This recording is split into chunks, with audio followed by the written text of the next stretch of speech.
Hello dear students, देखते हैं example number 6। Example number 6 में आपको दिया हुआ है ये डायग्राम और बोला है कि ए बी सी जो है एक आइसोस्केलस ट्रायंगल है। ए बी सी एक समद्विबाहु त्रिभुज है जिसमें ए बी किसके बराबर है, ए सी के बराबर है। ए बी जो है वो किसके बराबर है, ए सी के बराबर है। ठीक है, उसके बाद आपको दिया गया है बी ई और सी डी इक्वल है। बी ई बी से लेके ई तक ये और सी से लेके डी तक ये लाइन बराबर है। ठीक है, बीई और सी डी। ठीक है, show that A D equals to A D equals to A, ये हमें प्रूव करना है। तो हम क्या करते हैं, दो ट्रायंगल लेते हैं। कौन से, एक तो ये वाला और एक ये वाला। इस ट्रायंगल का नेम क्या है, ए बी डी, और इस ट्रायंगल का नेम क्या है, ए सी ई, ये वाला ट्रायंगल। इन दोनों को हम प्रूव करेंगे कॉन्ग्रुएंट, क्योंकि अगर ये दोनों ट्रायंगल कॉन्ग्रुएंट हो गए तो बाय सिंपलिसिटी ए डी किसके इक्वल हो जाएगा, ए ई के। सिंपल सी बात है, वही करते आए अभी तक। तो देखिए, तीन बातें हमें नोट करनी है। सबसे पहली बात, ए बी किसके इक्वल है, ए सी के इक्वल है। ए बी इक्वल है किसके, ए सी के। क्वेश्चन में दिया ही हुआ है, क्योंकि ए बी सी एक आइसोस्केलस ट्रायंगल है, यानी समद्विबाहु त्रिभुज है। दूसरी बात, अगर ए बी और ए सी इक्वल है तो इनके अपोजिट वाले एंगल्स भी क्या होंगे, इक्वल होंगे। तो देखिए, ए सी के अपोजिट कौन सा एंगल है, बी वाला एंगल है, और ए बी के अपोजिट कौन सा एंगल है, सी वाला। तो एंगल बी किसके इक्वल होगा, एंगल सी के। तो पहली बात हमने लिखी ए बी इक्वल्स टू ए सी। दूसरी बात हमने लिखी एंगल बी और एंगल सी आपके इक्वल होंगे। तीसरी बात देखिए, ये वाली जो लाइन है बच्चों बी ई, ये किसके इक्वल है, सी डी के इक्वल है। तो हम क्या करें, इन दोनों में से अगर इस डी ई को माइनस कर दे, क्योंकि देखो जब हम बी ई की बात करते हैं बी से लेके ई तक, तब भी ये डी ई वाला पार्ट आता है या नहीं। और फिर जब हम सी डी की बात करते हैं तब भी ये डी ई वाला पार्ट आता है। मतलब ये डी ई वाला पार्ट दोनों में इक्वल है ना। तो अगर इस इक्वल पार्ट को हटा दें तो पीछे क्या बचेगा, इस अगर बी ई में से मैं ये डी ई हटा दूँ तो पीछे क्या बचा, बी डी। और सी डी में से अगर मैं डी ई हटा दूँ तो पीछे क्या बचा, ई सी। तो बी डी और ई सी ये भी क्या होंगे, आपके इक्वल होंगे। यही हमने यहाँ लिखा है, देखिए कि बी ई और सी डी इक्वल है। दोनों तरफ से डी ई घटाने पर, डी ई मतलब वो बीच वाला पार्ट जो कॉमन है दोनों में, ये वाला पार्ट, तो बचेगा इधर बी डी और इधर बचेगा ई सी। ये देखिए, B E minus D E और C D minus D E. तो जब बी ई में से डी ई हटा दिया तो बचेगा बी डी, और सी डी में से डी ई हटा दिया तो बचेगा ई सी। तो बी डी किसके इक्वल है, सी ई के इक्वल है। ये तीन बातें हमें मिल गई। पहली बात तो ये दोनों लाइन इक्वल है, दूसरी बात ये वाला एंगल इक्वल है, और तीसरी बात बी डी किसके इक्वल है, सी ई के। तो कौन सा रूल लग गया, एस ए एस, मतलब दो भुजा और तीसरा कोण है वो जो कि उनके बीच का ही है, एस ए एस। तो एस ए एस रूल से ये दोनों ट्रायंगल्स आपके क्या होंगे, कॉन्ग्रुएंट। कौन से, सर्वांगसम होंगे। ए बी डी और ए सी ई, ये दोनों त्रिभुज आपके क्या होंगे, कॉन्ग्रुएंट यानी सर्वांगसम होंगे। और अगर ये सर्वांगसम है तो बाय सिंपलिसिटी ए डी किसके इक्वल होगा, ए ई के। ये देखिए, ए डी किसके इक्वल होगा, ए ई के। आई बात समझ में, ये हो गया प्रूव। तो कभी भी किसी चीज़ को अगर इक्वल प्रूव करना है तो उससे संबंधित, उससे रिलेटेड जो भी ट्रायंगल है उसको क्या प्रूव कर दो, कॉन्ग्रुएंट प्रूव कर दो। तो वो चीज़ अपने आप ही बाय सिंपलिसिटी प्रूव हो जाएगी। नेक्स्ट चीज़ देखते हैं हम, एक्सरसाइज 7.2 का फर्स्ट क्वेश्चन। देखिए, अच्छे से समझना बच्चों, बहुत अच्छा क्वेश्चन है ये। इसमें डायग्राम आपको नहीं दिया हुआ है तो लाइन बाय लाइन पढ़िए।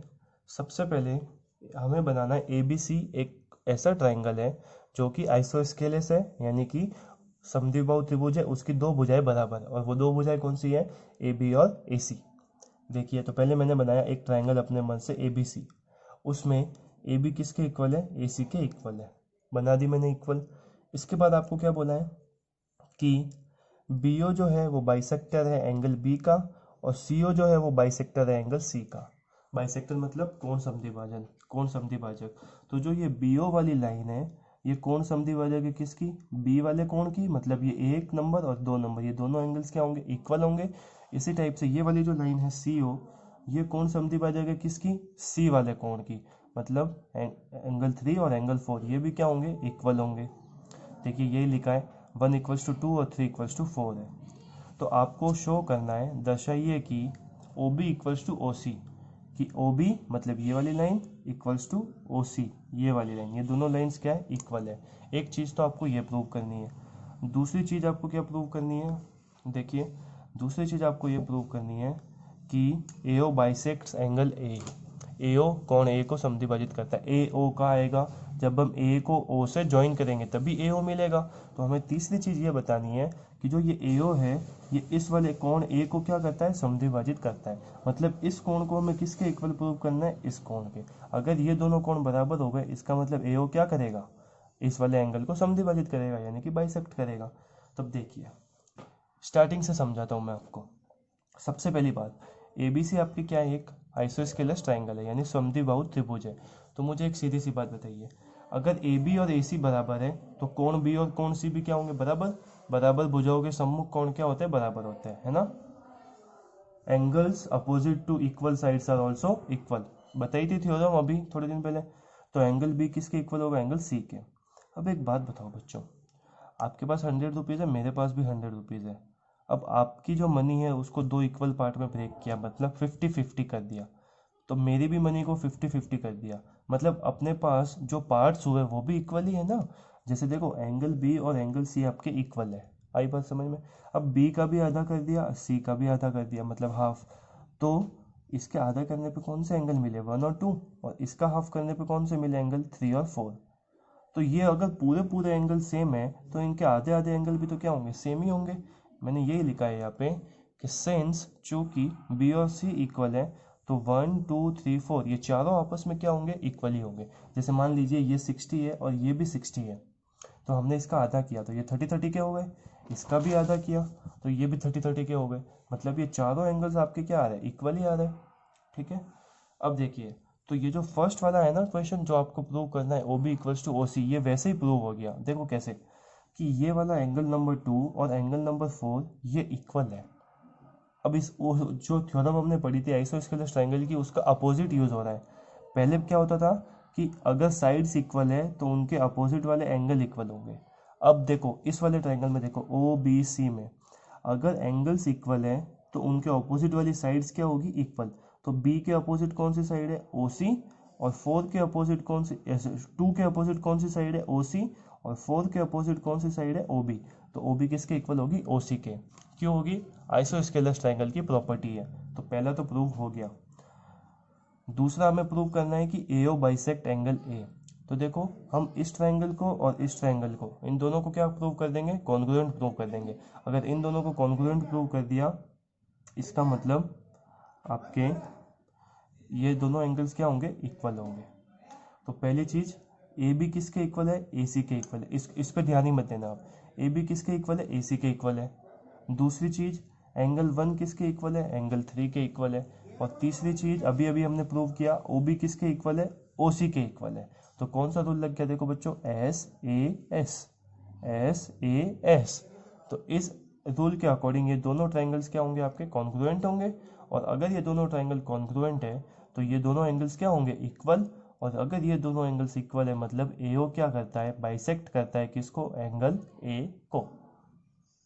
अब देखिए, अब हम लिखते हैं सबसे पहले in triangle AOB and AOC, AOB and AOC। तीन बातें कौन कौन सी बताई थी, एक तो AB इक्वल है AC के, दूसरी चीज एंगल 1 इक्वल है एंगल 3 के, और तीसरी चीज OB इक्वल है BO इक्वल है CO के, या फिर OB इक्वल है OC के। ये कहाँ से आया, क्योंकि OBC इज आइसोस्केलस ट्राइंगल, समझाया था ना आपको।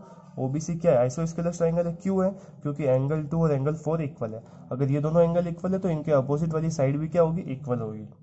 ठीक है, OB इक्वल्स टू OC। तो ये फर्स्ट वाला पार्ट तो यहीं पे प्रूव हो गया कि OB इक्वल्स टू OC। अब दूसरा पार्ट कैसे प्रूव हो गया, SAS रूल लग गया, भुजा कोण भुजा। तो ये दोनों त्रिभुज जो है AOB और AOC ये आपके क्या होंगे, सर्वांगसम होंगे यानी कि कॉन्ग्रुएंट होंगे। अगर ये कॉन्ग्रुएंट है तो बाय CPCT हम क्या लिखेंगे कि angle OAB equals to OAC, angle OAB equals to OAC। इसका मतलब हो गया कि जो AO है वो बाइसेक्टर है किसका, एंगल A का। मतलब AO कोण A को समद्विभाजित करता है, और यही हमें क्या करना है, प्रूव करना है, हेंस प्रूव। तो आज की क्लास में बस इतना ही, नेक्स्ट क्वेश्चन देखेंगे अगली क्लास में। Thank you.